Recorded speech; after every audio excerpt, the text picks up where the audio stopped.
A lot of our folks, it doesn't matter what color they are, they're outside, and something happened to them traumatic while they're out there. So you can get them into a shelter, you can get them into transitional, but if you're not giving them teachings from their own community, sometimes they need to go back to their own to get that support. This is Hourglass, the podcast for United Way of King County in Seattle.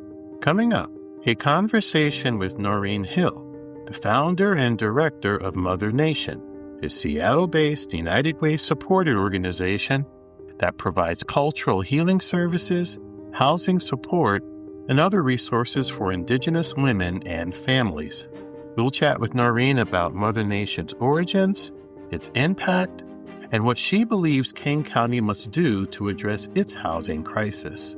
We'll also discuss our free tax preparation campaign and a local volunteer opportunity.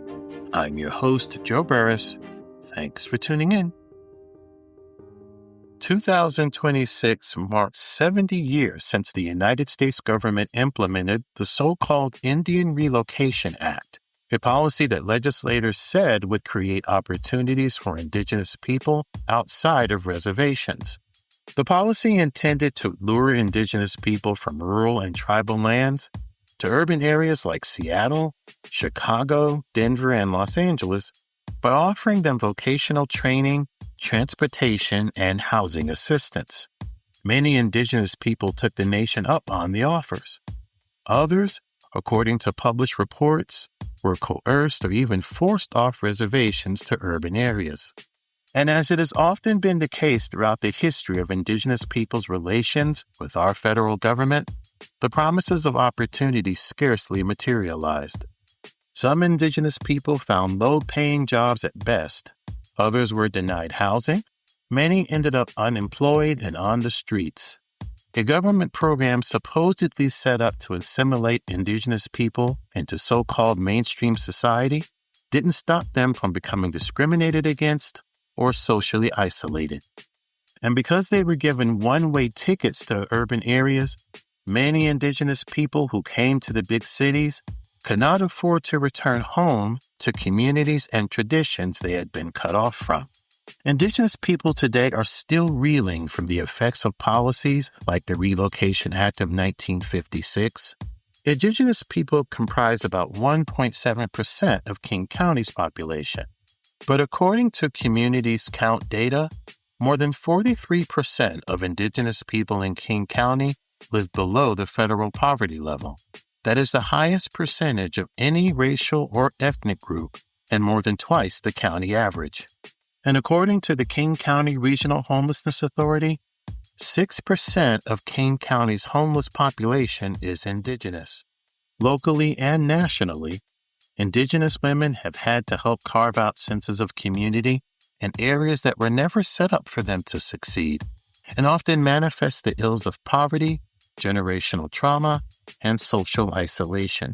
The American Addiction Centers report that Indigenous residents nationwide are more likely to report drug abuse than any other ethnic group. And the Centers for Disease Control and Prevention study found that nearly 60% of Indigenous women nationally have experienced intimate partner violence. Fortunately for King County, there are organizations committed to addressing problems that policies like the Indian Relocation Act helped to create. They include Mother Nation, a Seattle-based nonprofit that provides cultural healing services, housing support, and other resources for Indigenous women and families. Mother Nation was founded in 2013 by Norine Hill, a member of the Oneida Nation of the Thames, whose passion and mission to meet the needs of Indigenous women and families is rooted in her own experiences with homelessness and trauma. Mother Nation's work began in Seattle, but now it serves Indigenous communities throughout the U.S. and some parts of Canada. In addition to providing rental assistance and emergency support for people experiencing homelessness, Mother Nation's programs and services include the Yahweh Service Center, which supports Indigenous women in their healing journeys from gender violence and homelessness by helping them reclaim their cultural heritage, building strong relationships of sisterhood, and participating in their communities. the Wa'atuan program, which provides culturally centered support to Indigenous people throughout Washington state who are at risk of homelessness but may not be eligible for tribal services, and the Missing and Murdered Indigenous Relative Services Department, which provides support, care, and advocacy to ensure that families of missing or murdered relatives know that their loved ones are not forgotten. Mother Nation is currently planning for its inaugural 2027 gala, Honoring Our Mothers, Restoring Our Nations. The gala is intended to fund the organization's Spirit Journey Healing Village in Skyway. The Spirit Journey Healing Village provides cultural support, safe housing, and wraparound services for Indigenous women surviving sexual assault and addiction. Mother Nation is also among the more than 24 members of United Way of Kane County's Indigenous Communities Fund. Since the fund was launched in 2020, we've granted about $5 million to local groups to address the many needs in King County's Indigenous communities. Hourglass recently sat down with Norine for a conversation about Mother Nation's work, including its origins, its programs, and what she believes King County must do to address its ongoing housing crisis. Here's what Norine had to say. Well, we started Mother Nation. At the time, it was Native women in need. And we seen there was a huge gap for service for Native American women at the time. It was a very highly underserviced population. So we began volunteering our time to see that they were getting taken care of through advocacy and cultural healing services. So women who were in domestic violence shelters or in recovery homes or going to treatment who came out of there and ended up back on the streets, they became unsheltered relatives. So we would find them and bring them back to their healing path again by advocating with other agencies for them. We didn't have any money, but we had knowledge of the area. We would co-advocate with different agencies and churches and verify that they are homeless kind of thing so that people knew that they were really struggling and they would get the support that they needed. So we began working with women who were homeless, unsheltered, and women who were in domestic violence or sexual assault. And we started doing the work as volunteers. And a lot of the elders that came and joined us, which people would refer as senior citizens in the Native American community, we refer to them as elders. When they heard of the work we were doing, they came out of retirement. Oh, wow. Because some of them were part of the movement way back when, and they retired, which is why the gap happened. So when they heard we were filling that gap again, they wanted to join us. Okay. So they helped us create what we have now. Okay. And where is your reach? How far is your reach? Is it statewide? Is it within the local counties? Well, we go statewide. And we also have been, because during COVID, that happened, and our reach is now out in different states as well. Oh, well, which ones? So we work with California, Alaska. We've had New Mexico folks, New York, Canada, BC, and Ontario, and Nevada, South Dakota. It's just that we do the healing work. It all went on a Zoom platform. Right. So people start hearing about it. They wanted to join us because I would get invited East Coast because that's where my people are from. I'm Haudenosaunee, Iroquois. Mm-hmm. And the word got out. So we started doing different healing gatherings. And that's when our reach started going way out after that. Talk a little bit about some of your programs, your cultural services, your elders guide and traditional teachings, your MMIR, talk about some of those. Sure. So when we started the work as volunteers, as Native Women in Need, we changed our name in 2017 to Mother Nation. And we love the name because it really helps us build who we are and our growth. We found that a lot of the women who were sexually assaulted or had domestic violence were just really struggling with their recovery. It's really difficult because we have the highest numbers across the country. We have the highest numbers of missing and murdered Indigenous women in Washington State. We're the second highest unsolved cases across the country. So what we've seen was missing was the healing part of it, to help these women heal, to get them off the streets, to get them into housing, to get them back with their children, to get them back with their into work, into employment, and to get them clean and sober. And we couldn't have done that without the healing work we do. So we do a lot of talking circles is what they ask for. So it's really a survivor-driven led organization. We ask them, what do you need? What is missing? And how can we help? And we need women's sweat lodges. We need talking circles. We need, when I get out of treatment, I don't want to go back to my community. I don't want to go back to my tribe. I want to just, I'm not, I guess, really confident going back without using it again. So we would give them the tools, cultural tools they needed at a recovery house. That's where we started, was at a recovery house. And we did a lot of cultural wraparound healing services. So if someone says, I might use again if I go back, and no one will talk to me because I am, clean and sober in my community, or my circles have changed. So the elders in the circles would say, in our healing talking circles, they'd say, well, we could do a group on the dynamics of a Native American alcoholic family, so you understand where you fit in your role. So there was a lot of educational therapy that we did using culture, applying culture to it. So we found that the more talking circles we had, it became needs assessments for what was needed, what was missing. And the elders that came out of retirement, they are the ones who created the healing workshops for them. So we had Sweat Lodge, we had anger management, we had developmental dream catcher teachings, we had, we still have, we had a tree of life. Grief and loss was a big one, because when a woman leaves her home, that's a grief and loss. When she loses her family, that's a grief and loss. So we did a lot of teachings on that, the whole grief cycle, applying our culture to it. Then we've seen the change and the transformation of them standing back up again, being on their own and being the matriarchs of their families that they're meant to be.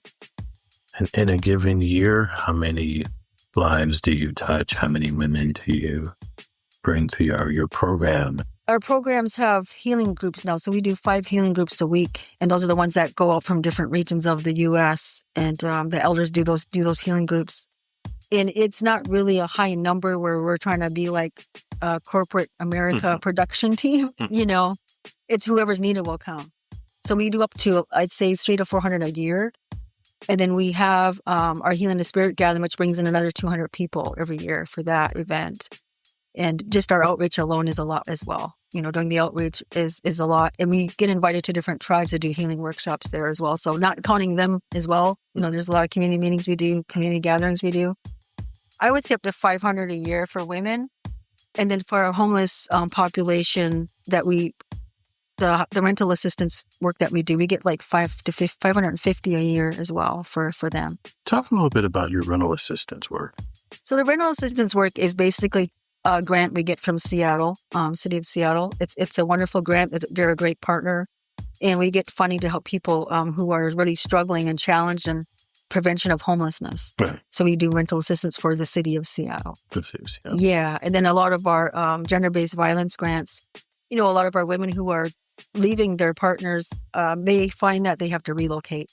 So we do relocation support for them. A lot of other different agencies do that as well in the city. So we really partner with a lot of folks who do this work. Now, this is a city, a county that talks about homelessness, housing, homelessness prevention, eviction. Quite often, it seems to be a driving argument or a debate in this area. As you listen to a lot of those conversations, in light of the work you do, what's missing from those conversations? I think what's missing is the healing. A lot of our folks, but that doesn't matter what color they are, they're outside. And something happened to them traumatic while they're out there. So you can get them into a shelter, you can get them into transitional, but if you're not giving them teachings from their own community, like say the African American community have their own teachings, and the Latino community have their own teachings, and Native American teachings and the Asian teachings, sometimes they need to go back to their own to get that support. Because someone's been there, they recognize you. Like, you remind me of a relative of mine. Because we call our people relatives, we don't call them clients. So not only do we get them into housing, but we help them go through that transformation of healing that has to happen. Because back in, I think it was 2018, King County had done some studies, and they said that Native American people were 8 times more likely to go out again after they already got housing. So we turned that rate in our community down to 4% because we were doing the healing work. So we would have somebody who would be not just behind a desk talking to them. They'd go to their home, wherever they're living now, just check on them and sit and visit with them like a relative. So what is it that you need? How's the family doing? So we could find out there's more things going on and that family decides not having rental assistance. Right. And doing that gave a full wraparound healing services to them. And we've seen the transformation of them staying in housing. There was one simple case where we had a grandmother who was living in her car with her grandson. We got them into housing, and they were all set.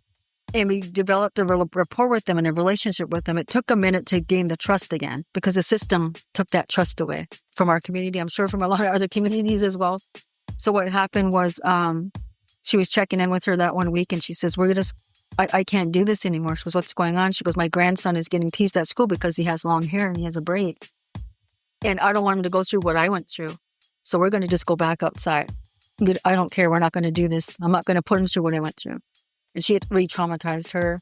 The grandson didn't know how to deal with it, didn't know how to act about it. So the case manager we had, she goes, well, what if you just let me talk to him? We have a male person on staff who has a braid as well in his hair. Maybe he could sit and talk with him for a minute. I don't know. We're making up our minds. Well, just give us a chance. And so she said, okay. So they went back to the home that week. And the staff person who we had on staff at the time talked to him and told him how proud he is of his hair and the strength that our hair carries as a spiritual strength that we have. And to remember who you are, because this is your land. You're indigenous to this country. You belong here. And you need to be accepting by other people. And if they don't accept you, that's their problem, not yours. So and there's teachings with the braiding of the hair as well. So he brought all that to that young boy. And he started standing up straight, and he went to school the next day and he stood up to those people that were bullying him. And the grandmother was so happy, because she didn't know what to do. She panicked. Because Seattle is a relocation city. So back in 1956, I think it was, there was a relocation act where they took everyone off their land. They shoved them in these relocation cities. They promised them jobs, us, and it didn't happen. So they ended up homeless. So we're dealing with the third generation of them now, of those families. So there's little faith in the system. So it takes a time for us, even as an all-Indigenous staff. We have all Native American staff. We have all Native American board of directors. It takes us time to build that rapport as well, to get that trust, even though we look the same as them. Right. We have to be able to understand that. What I love about our team is we all have lived experience. So, I was homeless teen when I was younger. And we have great staff. That's what really makes us really successful, I feel. And really grounded and structured, we're really grassroots, and we don't want to grow too big. Right. So we grow at a solid level. Mm-hmm. And the elders taught us that. They told us, okay, Norine, calm down. You needed to sit down for a minute. I would get so excited. And so they taught me how to keep myself grounded and grow at a steady pace, and a natural pace. So that's what we did. And the Missing and Murdered Indigenous Relatives program we have, I mentioned earlier that Washington has the second highest rates of unsolved cases across the country. So we had seen that another gap in services where, there was volunteer organizations doing the searches, doing the work, but getting burnt out because, they weren't part of an agency or organization, so we'd support them. Then it turned out later that we got money to hire, and I had to really negotiate this with the funders. I said, well, we need a position to deal with MMIR families as an advocate. And the state had a grant that said it was for unmet needs. And so I put in there, unmet need is MMIR. And we got the money. And so for Seattle, they funded us as well. The mayor's office funded us for that as well. So we still have that position. And we get a lot of calls, and one call a week is a lot. It's heavy because we don't know if that person's alive or not. Sometimes we find them and they've already passed. We help the families call the morgues, the hospitals, and we find out who they were. Or someone will say, this person was missing. It could be my relative. Can you guys help us out? They'll come in from South Dakota, Wyoming, Nevada, Cali. We had people coming from different regions because that's where their relatives end up, is in Seattle. And so we have a team of staff that go out and do the searches in the streets. They go into the encampments and everything and do the work. And a lot of the women we helped off the streets, the unsheltered sisters we helped, they still have credibility out there. So they'll go help look. Okay. And they help find some of the ones that are out there gone. Yeah. And we've had families reunite and stuff. And, I'll get a text message from the one sister. She goes, I think I've seen her. At first I asked her, do you want to help? She goes, I don't know. I don't want to be going out there anymore. I'm all done with the streets. I said, okay, it's all right. Then she goes, I went out yesterday. She called me. She goes, I went out yesterday. I said, this is someone's daughter. Their dad's here looking for her. Come on. One of you guys got to know where she is. And one of them finally said, yeah, we have seen her. And the more flyers you see posted out there, the more people see it. Mm-hmm. So, we have the flyers on our Facebook page, our Mother Nation Facebook page, and sometimes there's up to 10,000 shares on there. Oh. And that's what helps bring them back. Oh. Yeah, it really works. The flyers really help out a lot. And any kind of tip you can get, it's almost like you got to set up an incident command center if there's too many people giving tips, because you don't want to be going all over and volunteers come in and it's like I said, I'm going to stay here and keep getting the tips. You guys go out and I'll tell you where they're going, because sometimes we're all running around on a wild goose chase. So I had to learn the hard way over the years. I just have 2 more questions for you. I want you to talk about your background, but before we go there, what programs, projects, new initiatives, any buildings, anything that you have going on right now that you want to highlight to our audience? Yeah, we're in the middle of a capital campaign for a Spirit Journey Healing Village. And the village is part of the recovery house that we partnered with Catholic Community Services of Western Washington. So they brought me into the fold of this program 12 years ago. And it was failing. They were going to shut it down. So I brought in an elder with me, asked her to go for a cup of coffee. And we ended up going there and finding out, what is it that's missing here? And that's when we found out they wanted talking circles and sweats and stuff. So it turned out to be a successful program where 4 to 5 women were getting clean and sober.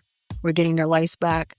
We're finding out who they are again, remembering their grandmother's songs in the sweat lodge, those kinds of things. And so it was very highly successful. And we were offered that property from Catholic Community Services to donate to us if we were interested. And so 3 years ago, we started the work of creating a village. So we brought in the former residents, the elders and volunteers. We came together and we created the village. So it's a 4 plots on 1 acre of land. And 1 house is for women and children who are in recovery coming from treatment or have, relatives who are sexual assault survivors. We have another one specifically for sexual assault survivors. If they're in the hospital, they need a place to stay. There's 2 temporary beds for them. We have a 5-bedroom for them as well. And then there's another house for women coming right out of treatment, not ready to go home yet. Okay. And then we have a common house. And so how long is that campaign going to go?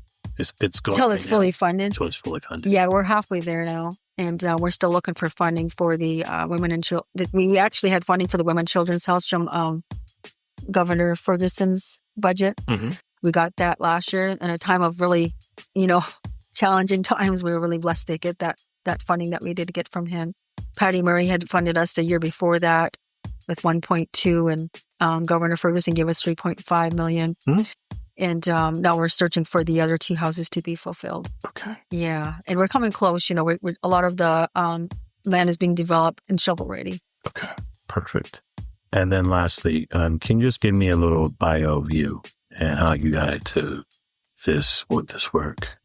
It kind of fell in my lap.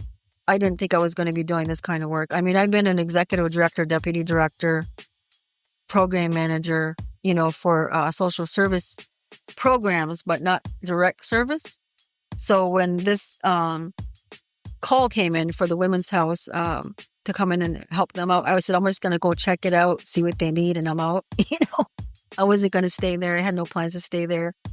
And I kind of fell in love with the program, the sisters that were there, because I'm from the res. Okay. And I still have my land and my house there, and I'm living in this city now. So it's urbanized. It's really hard for me to relate to some things here because I'm from that community. I was raised there on a reservation. So there's a different feeling that you have when you're in a city. You want to be around the land more, because you're in a country. And the teachings are there. Like we still have our longhouse and our clan mothers and our whole elected traditional systems of government in our community back home. And so when I was going to their house, I met people who were from the res. Okay. So I connected with them when it became a sisterhood, and I seen the sisterhood grow. And I was getting healing while I was there. Okay. And I come from domestic violence, sexual assault, homelessness. I escaped missing and murdered. I got away. So I had all those experiences, not realizing it till it came up. Because it's just something that happens with our women. It's something like, it shouldn't be normalized, but it is for some of us. And when I seen the healing happen and the work that they were doing, I joined in. Okay. Yeah. Norine Hill, Mother Nation, thank you so much for your time today on Hourglass. Thank you for having us. We're so happy to be here. To learn more about Mother Nation, log on to mothernation.org. United Way of King County's free tax preparation campaign is back. If you make less than $80,000 a year as a single filer, or less than $96,000 a year for non-single filers, you can have your taxes prepared for free at one of our 20 locations across King County. Those sites are now open through April 19th, and we have a virtual site that runs from February 2nd through April 19th. Funded by United Way, the IRS, and the City of Seattle, the free tax campaign offers tax preparation by specialists who will help clients understand their unique tax situations and take advantage of credits like the Earned Income Tax Credit and the Working Families Tax Credit. Last year, United Way's free tax campaign reached 18,200 of our neighbors, supporting them with $17 million in tax credits and refunds. For more information, log on to freetaxexperts.org. World Relief Western Washington of Kent is looking for volunteers to work in its Paradise Parking Plots community garden. Paradise Parking Plots is a 2-acre garden that provides spaces for refugee, immigrant, and Kent residents to grow cultural foods and reconnect with the soil. World Relief will train volunteers to do tasks such as weeding its food forest, controlling pets and diseases, and taking part in construction projects. For more information, log on to worldrelief.org/Western-WA and click on the Get Involved page. At United Way of King County, we are working side by side with communities to build an equitable future for everyone. Hourglass United Way is a podcast that highlights how we and our partners spend time making a difference in our communities. Our work is made possible by the generous donations from people like you. Please send comments and suggestions about our podcast to hourglassunitedway@gmail.com. To learn more about our work or to support United Way, log on to uwkc.org. I'm your host, Joe Burris. Thanks for listening. Until next time.